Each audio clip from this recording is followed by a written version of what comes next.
Il y a 74 ans, jour pour jour, l'armée rouge libérait le camp d'Auschwitz-Birkenau. Une date symbolique, devenue journée internationale à la mémoire des victimes de la Shoah. Partout dans le monde, des commémorations sont organisées pour rendre hommage à ceux qui ont vécu l'horreur. À l'occasion de la journée internationale du souvenir de la Shoah, une délégation de 40 ambassadeurs de l'ONU se rendra en Pologne pour visiter les camps d'extermination d'Auschwitz-Birkenau. Ces diplomates se rendront ensuite en Israël. Ils seront reçus par le président de l'État Reuven Rivlin et le Premier ministre Benjamin Netanyahou. À Jérusalem, au mémorial de Yad Vashem, une cérémonie sera mise en place avec la présence du ministre italien des Affaires étrangères. À Paris, l'Union des déportés d'Auschwitz procédera au ravivage de la flamme sous l'Arc de Triomphe.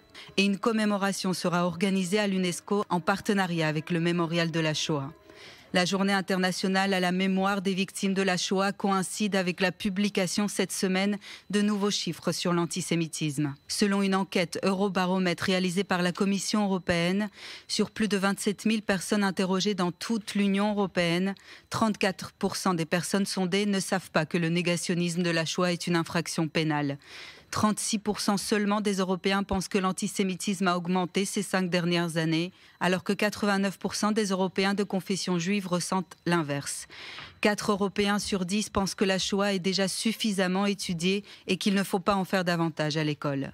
Dans une tribune publiée ce dimanche dans le JDD, le président de l'État d'Israël rappelle pourtant l'importance du devoir de mémoire et de vigilance à une époque où l'antisémitisme tue toujours.